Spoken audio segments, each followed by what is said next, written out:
안녕하세요. 밀떡 시간 돌아왔습니다. 이번 시간 우크라이나전에 대해서 말씀드리도록 하겠습니다.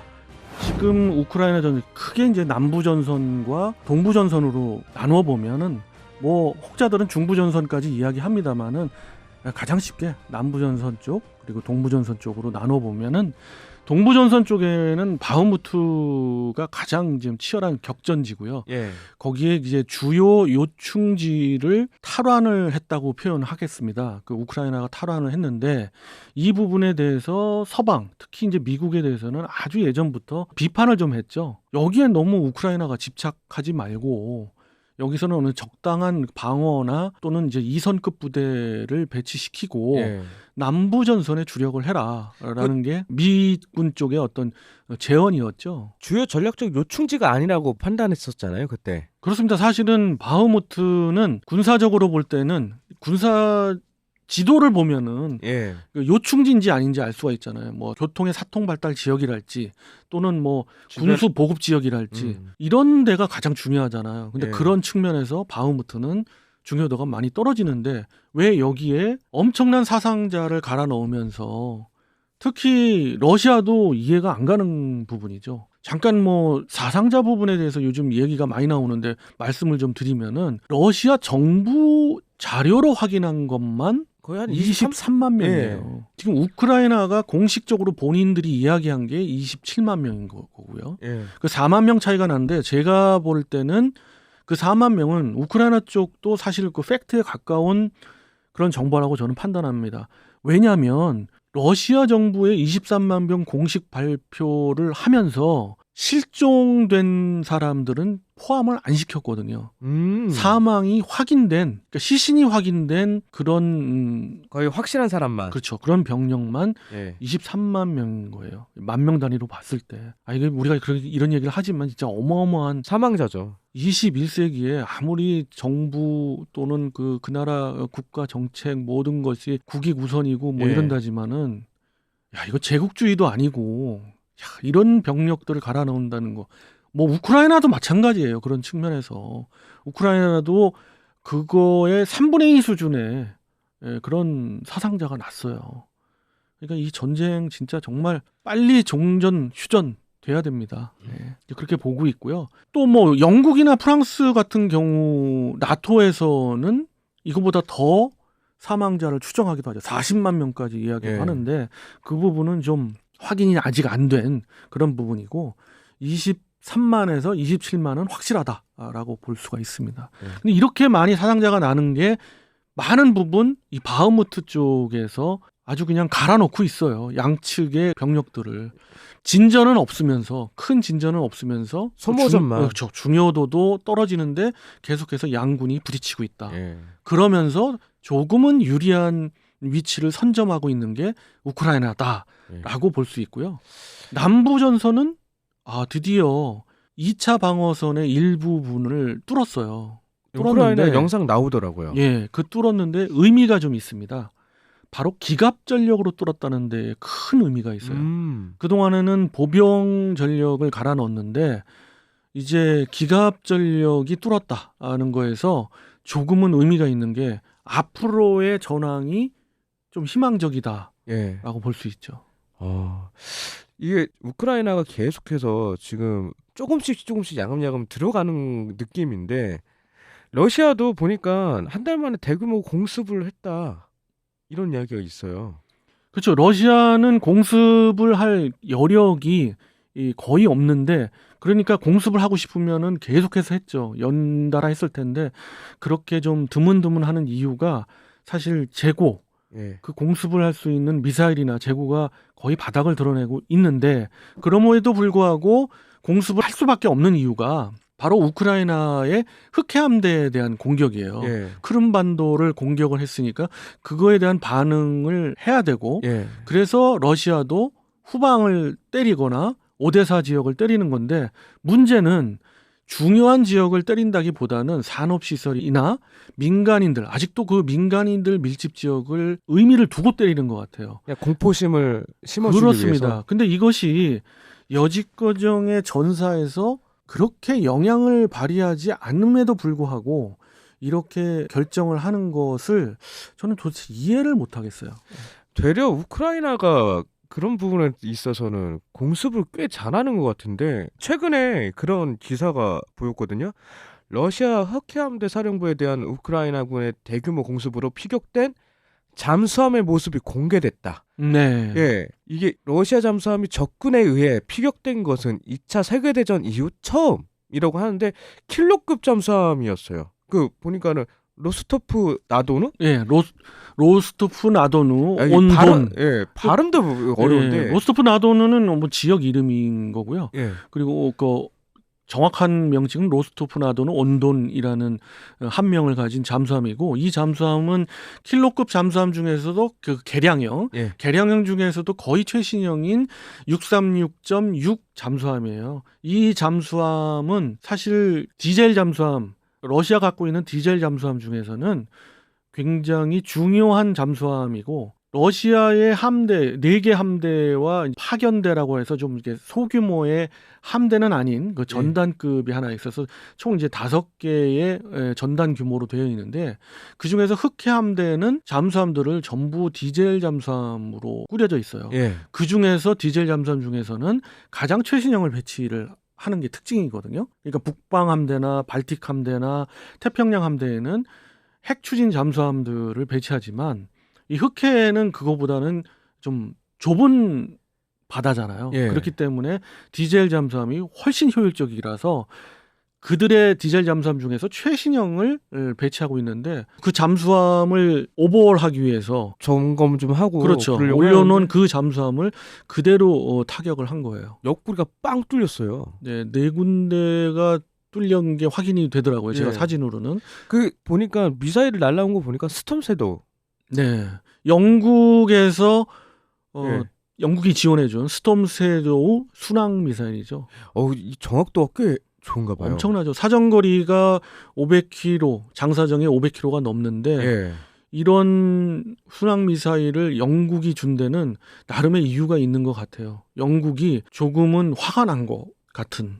왜 있잖아요. 그 이제서 이제 밝혀졌지만은 영국의 그 정찰기를 러시아의 전투기가 격추시킬 뻔했잖아요. 실제로 공대공 미사일을 발사했는데 빗나갔죠. 그것이 암묵적으로 이제 공표를 안기로 했는데, 이제 사실로 밝혀졌는데, 울분이 있었는데 그렇습니다. 어찌 됐건 제가 보기에는 그것 때문에라도 영국이 나토하고는 별개로 써라. 그리고 스톰 섀도우를 줬는데, 이 스톰 섀도우는 굉장히 의미가 있어요. 이게 사정거리가 560km까지 나갑니다. 그렇다면은 마음만 먹는다면 모스크바도 공격할 수 있는 거예요. 그렇죠. 그렇지 않습니까? 그러니까 이것은 자칫 잘못하면 3차 세계대전으로 확전될 것을 각오하고 영국이 던진 거예요. 그러니까 프랑스도 스톰 섀도우하고 동일한 성능의 순항 미사일을 영국과 프랑스가 사실은 공동 개발한 거거든요. 그래서 프랑스에는 스칼프라고 이름 붙여진 순항 미사일이 있어요. 프랑스도 영국과 함께 제공을 했어요. 써라. 네.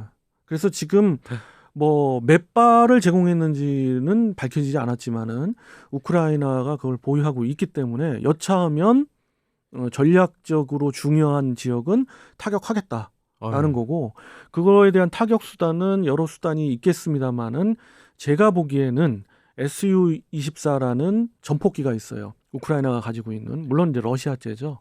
그 전폭기에 인티를 하지 않아도 운반체인 거예요. 운반체? 이제 달구서 이제 가서 발사를 떨어뜨리면 하면 어차피 자기가 휙 그렇죠. 날아가고 본인 능동 유도가 되니까 유도를 해서 결국 그 목표 지역을 타격하는 건데, 이것이 상당한 장사정의 순항 미사일이기 때문에 문제가 되는 거고, 거기에다가 나름의 스텔스 성능이 있기 때문에 러시아의 방공망이 S-400으로 대변되는 러시아의 방공망이 속수무책이고, 이번에 그 잠수함 기지, 그러니까 흑해 사령부를 타격하면서 또 많은 그 흑해 사령부를 보호하고 방공을 책임졌던 S-400 포대에도 일부 피해가 있었다고 알려지지 않습니까? 그러니까 그만큼 러시아 방공망이 뚫렸다, 이렇게 볼 수 있죠. 이 뚫리면서 또 스톰 섀도우 3발을 발사했는데, 그 다음 뉴스를 보니까 러시아 사령관 제거라는 또 타이틀이 달려 있더라고요. 그러니까 흑해함대 사령관이죠. 예. 그 사령관이 사망했다라고 밝혔고 이에 대해서 뭐 러시아는 시인도 부인도 하지 않고 있는 거죠.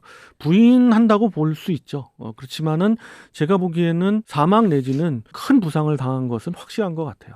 이 스톰쉐도 이것 때문에 러시아가 은근히 신경 많이 쓸 것 같아요. 이게 우리가 잘못 움직였다가는 또 날라올 수 있겠다. 이런 또 공포감도 있을 거고. 공포감도 있겠습니다만은 참 굉장히 난감한 거죠. 이거 자기들도 3차 세계대전은 솔직히 원하지 않는데 예. 이 눈에 가시 같은 이 장거리 순항 미사일이 있고 이걸 방공망으로 100% 커버하고 요격할 수도 없고 예. 계속해서 뚫리고 흑해함대 사령부가 파괴가 되고 예.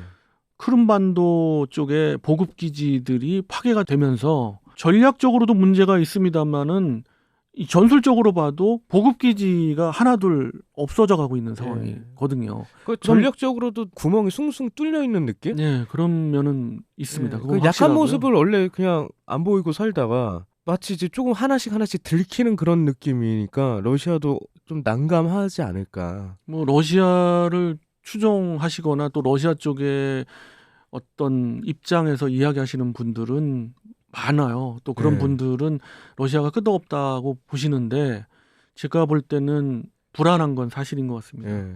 안 그러면 북한 같은 국가에 손을 빌릴 이유가 없거든요. 단지 포탄뿐만이 아닌 미사일 부분 또 어떻게 보면 공격 드론 같은 허접하지만 그런 공격 드론 부분도 북한의 힘을 빌리려고 하지 않나 싶어요. 예.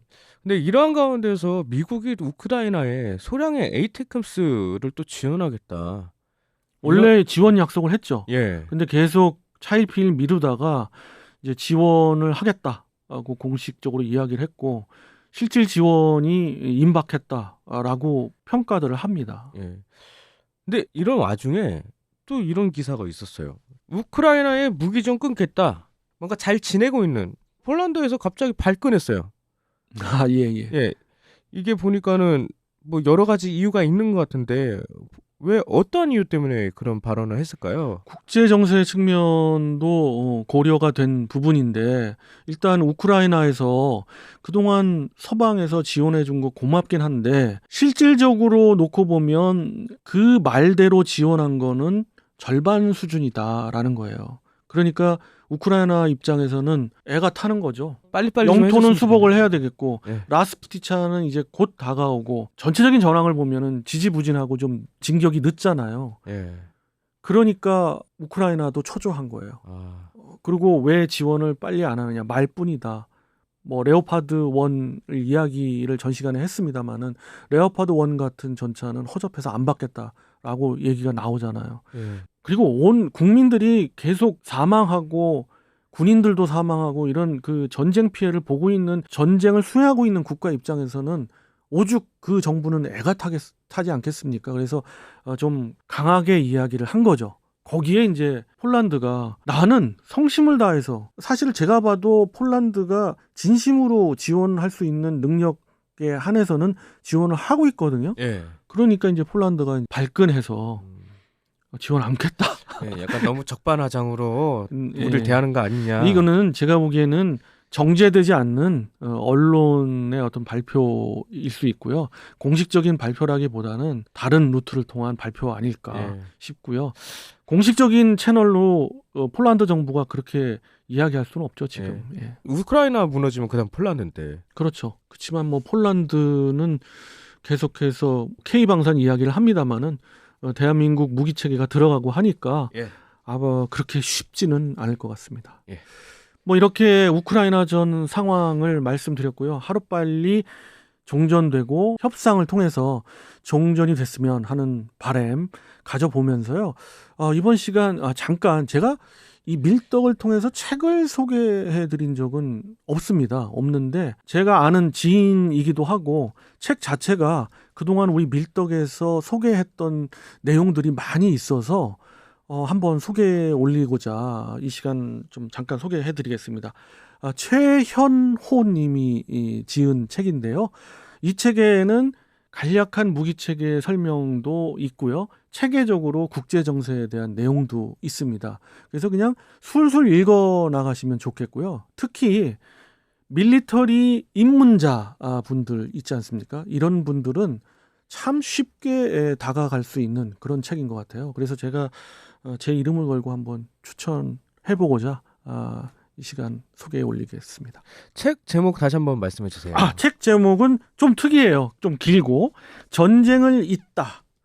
전쟁, 무기, 전략, 안내서 예. 이렇게 됐습니다. 전쟁- 간략하진 않은데 예. 특히 전쟁을 잇다라는 부분에 있어서 공감이 가고요. 여러분들 다 읽고 나면은 좋다 이런 느낌 반드시 받으실 것 같아요. 예. 자, 이렇게 해서 이번 시간 우크라이나전에 대해서 말씀을 드렸고요. 다음 시간 또 다른 주제를 갖고 여러분 찾아뵙도록 하겠습니다. 여러분 안녕히 계세요.